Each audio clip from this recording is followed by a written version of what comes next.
Nicolás Maduro assume o terceiro mandato como presidente da Venezuela. Enquanto isso, os Estados Unidos, ainda sob Joe Biden, aumentam a recompensa para quem dê pistas que leve à prisão de Nicolás Maduro.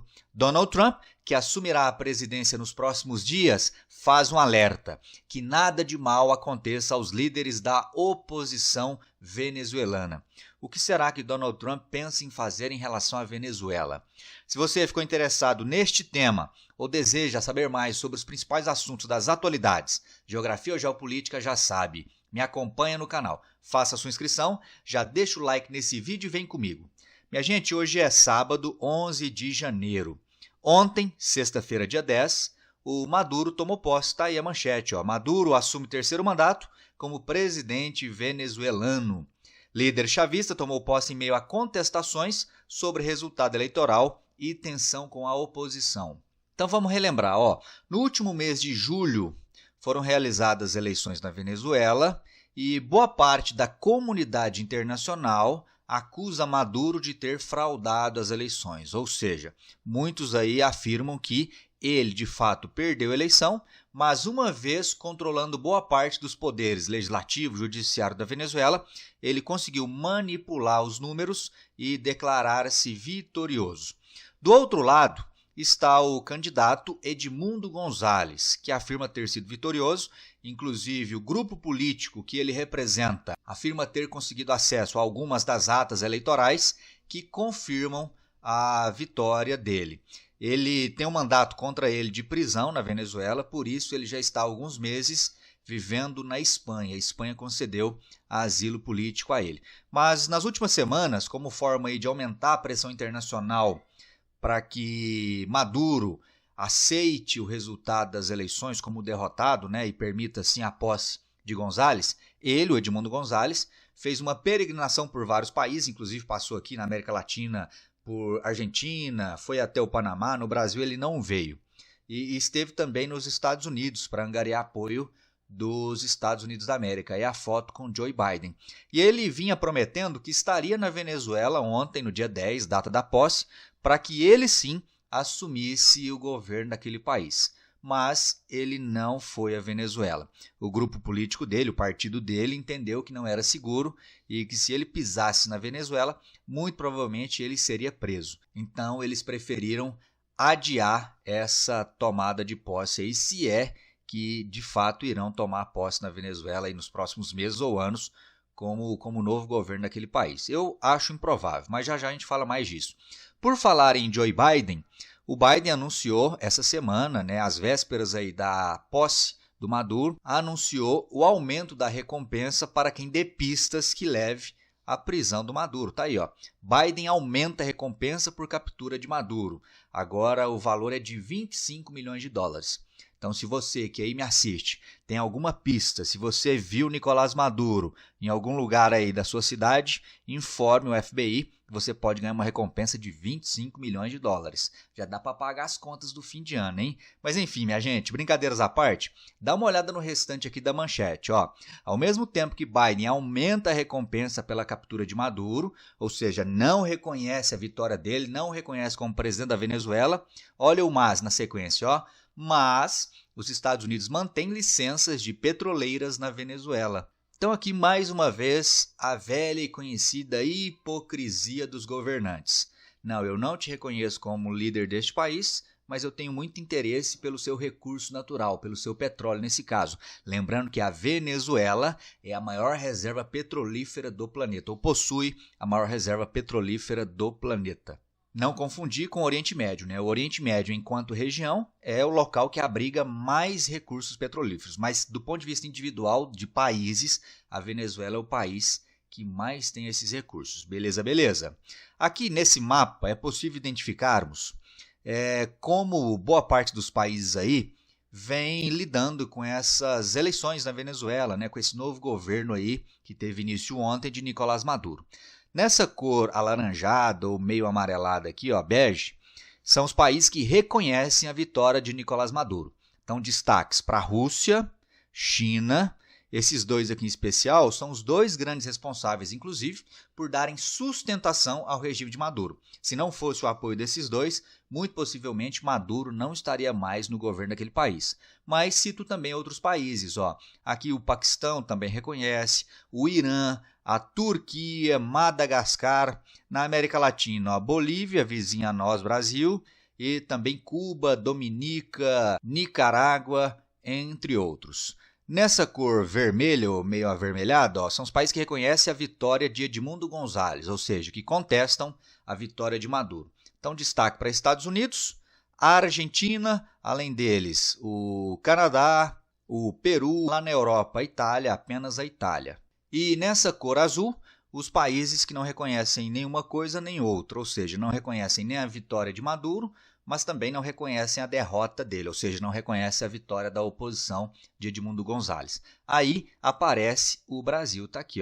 O Brasil que historicamente, o atual governo brasileiro de Lula, que historicamente mantém relações muito próximas com o regime chavista, desde Hugo Chávez, passando aí agora mais recentemente também por Nicolás Maduro.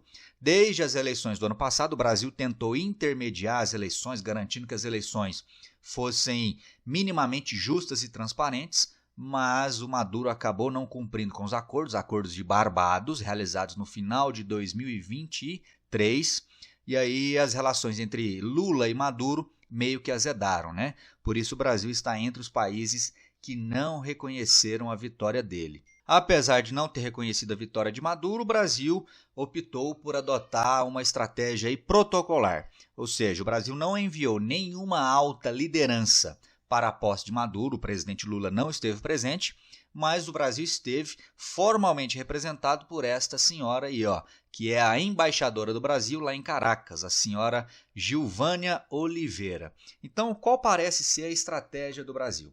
O Brasil, ao mesmo tempo que não reconhece a vitória de Maduro, o Brasil também não adota uma postura de total oposição àquele regime, ou seja, deixa a porta meio que entreaberta. A estratégia brasileira parece ser, portanto, a de manter minimamente um canal de diálogo com o regime venezuelano, ou seja, não rompe totalmente as relações diplomáticas, ao mesmo tempo que não legitima de maneira plena aquele regime.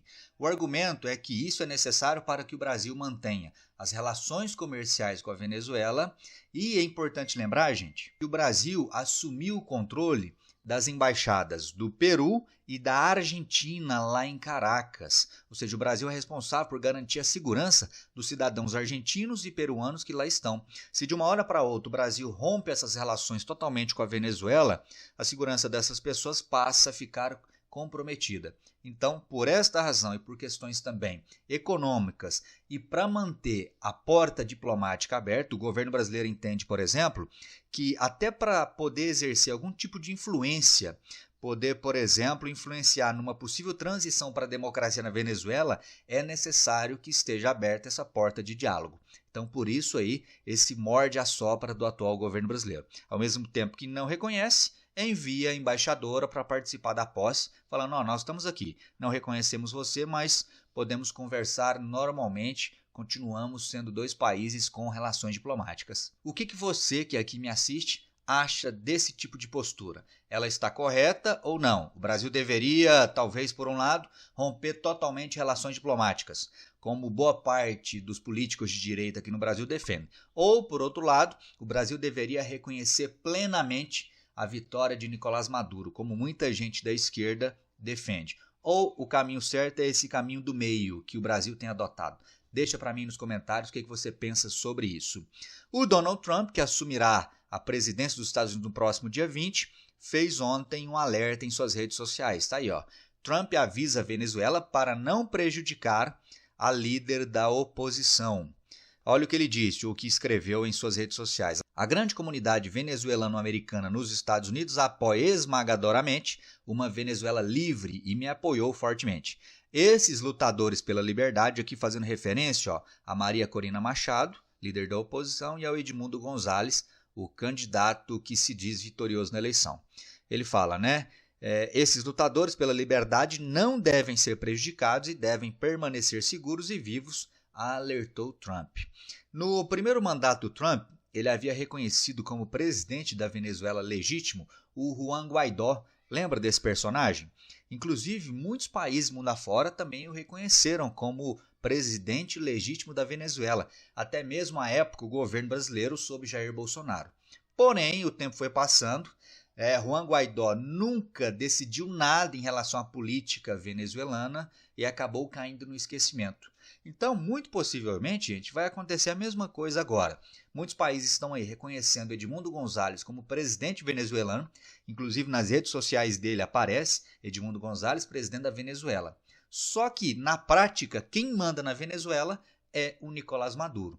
Então vamos aguardar, ver de fato aí qual será a posição do Trump, porque se ele adotar a mesma postura agora que adotou lá no governo anterior em relação a Juan Guaidó, pode ser que o desfecho seja o mesmo, ou seja, nada vai mudar em relação à política venezuelana. Aqui a Maria Corina Machado, que é a principal líder da oposição, a quem o Trump faz referência também aqui na sua fala. Na quinta-feira, véspera da posse do Maduro, ela convocou uma multidão lá em Caracas, nos arredores de Caracas, fez uma manifestação e disse ter sido presa. Tá aí, ó, Maria Corina Machado é solta após ser detida em manifestações contra Maduro. O governo Maduro nega que tenha prendido ela, mesmo temporariamente. Por outro lado, o grupo dela, fala que ela foi presa, foi coagida, foi obrigada a gravar alguns vídeos e depois foi liberada. E aí fica difícil sabermos quem está com a verdade.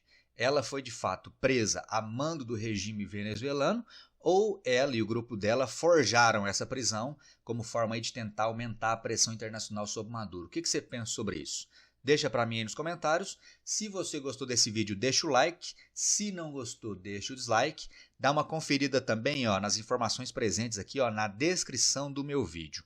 Valeu, meu povo. É isso aí. Te espero no próximo. Um forte abraço e até lá. Valeu!